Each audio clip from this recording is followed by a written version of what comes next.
Hey YouTube family, welcome to code with Kashi. तो दोस्तों, आज हम लोग देखने वाले हैं कि रिएक्ट जेएस में पोर्टल्स क्या होते हैं और कैसे हम लोग इनका यूज कर सकते हैं। तो यहाँ पे क्या लिखा हुआ है? Portals provide a way to render children into a DOM node. ठीक है, तो किसी भी डॉम नोड में अगर हमको चिल्ड्रन को रेंडर करवाना है तो उसमें हम लोग पोर्टल्स का यूज कर सकते हैं। अब ये जो डॉम नोड होती है दोस्तों, इसमें फायदा क्या है हमको कि जो डॉम नोड होती है वो हमारी डॉम हिरार्की जो रहती है पेरेंट कंपोनेंट की, उससे बाहर एग्जिस्ट करती है। ठीक है, तो पेरेंट के बाहर अगर कोई डॉम नोड है, उसके अंदर हमको अपना चिल्ड्रन रेंडर करवाना है, तो उस टाइम पे हम लोग यूज करेंगे किनका? हमारे पोर्टल्स का। तो पोर्टल्स का हम लोग को अगर यूज करना है तो उसमें हम लोग किस चीज का यूज करेंगे? क्रिएट पोर्टल जो हमारी मेथड होती है। ठीक है, तो रिएक्ट डॉम जो हमारा पैकेज है, इसके अंदर हमको क्रिएट पोर्टल नाम की एक मेथड मिलती है। इसमें हम लोग अपना चिल्ड्रन पास कर सकते हैं। हमारा जो कंटेनर है, कंटेनर कौन होगा? हमारी डॉम नोड होगी जिसके अंदर हमारे ये चिल्ड्रन आने वाले हैं। और एक हम लोग पास कर सकते हैं की। ठीक है, तो जो चिल्ड्रन होगा वो हमारा दोस्तों किस टाइप का होगा? रिएक्ट, जो भी रिएक्ट डॉट रिएक्ट नोड रहेगी। ठीक है, तो रिएक्ट नोड होगी हमारी चिल्ड्रन। और जो हमारा कंटेनर रहेगा वो कोई भी एलिमेंट या फिर हमारा डॉक्यूमेंट फ्रेगमेंट रहने वाला है। ठीक है, और की जो है वो आपकी स्ट्रिंग हो सकती है, नल हो सकती है, अनडिफाइंड हो सकती है। की जो है दोस्तों आपकी वो ऑप्शनल रहने वाली है इसमें। तो यहाँ पे एक सिंपल सा एग्जांपल देके दिखाता हूँ मैं आपको कि यहाँ पे क्या लिखा हुआ है। कि ये जो आपका डिव है, इसके अंदर हमने like what ever component it is, ठीक है, कोई भी एक कंपोनेंट है।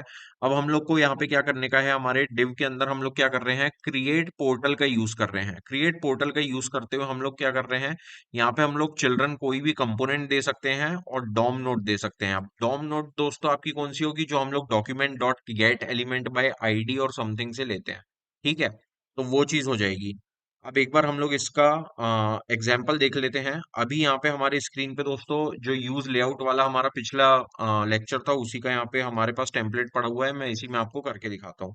ठीक है, तो यहाँ पे क्या होगा कि लेट से हम लोग कोई दूसरा एक और कंपोनेंट लेते हैं जो कि है हमारा कंपोनेंट ई।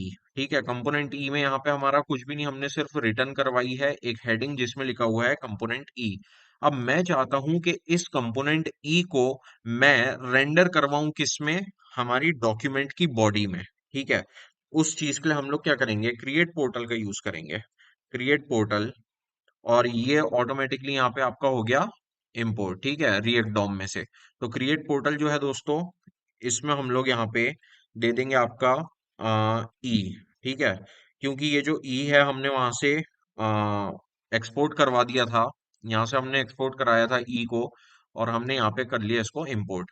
अब ये जो ई कंपोनेंट में जो भी चीजें हैं वो आके यहाँ पे इंजेक्ट हो जाएंगी। किस में इंजेक्ट होंगी? जहां पे भी हम इसको इंजेक्ट करवाना चाहें। तो हम लोग यहाँ पे एक डॉम नोड दे दे रहे हैं, कौन सी? डॉक्यूमेंट डॉट बॉडी की। ठीक है, इसको हम लोग सेव कराते हैं और यहाँ पे एक बार रीलोड कर लेते हैं। तो ये देखिए दोस्तों, यहाँ पे डॉक्यूमेंट डॉट बॉडी में हमारी कंपोनेंट ई भी हो गया रेंडर। ठीक है, तो ऐसे ही होगा दोस्तों अगर हम किसी चाइल्ड कंपोनेंट को सिंपली रेंडर करवाना चाहते हैं किसी डॉम नोड में, तो वो हम लोग कर सकते हैं with the help of create portal. Now the thing is कि ये जो है आपका जो ई कंपोनेंट है जो हमने अभी रेंडर करवाया है, ये एक्चुअल में जो आपका एग्जिस्ट कर रहा है, ये हमारे मेन जो डॉक्यूमेंट जो है, हमारी जो मेन जो डॉम नोड है हमारी कंपोनेंट की, उससे बाहर एग्जिस्ट कर रहा है। उसको देखने के लिए आप लोग क्या करेंगे? हम लोग यहाँ पे इंस्पेक्ट करके देखेंगे, और सीधे हम लोग ये देखिए दोस्तों, तो ये वाला जो हमारा मेन कंपोनेंट है, ठीक है, मेन कंपोनेंट हमारा जो रहता है वो कहाँ पे? इंडेक्स डॉट जेएस में हम लोग करवाते हैं इंजेक्ट उसको। तो ये देखिए, हम लोग कहाँ पे इंजेक्ट करवा रहे हैं मेन कंपोनेंट को? रूट में। ठीक है, तो रूट से बाहर हम लोगों ने अभी इंजेक्ट करवाया है हमारे कंपोनेंट ई को।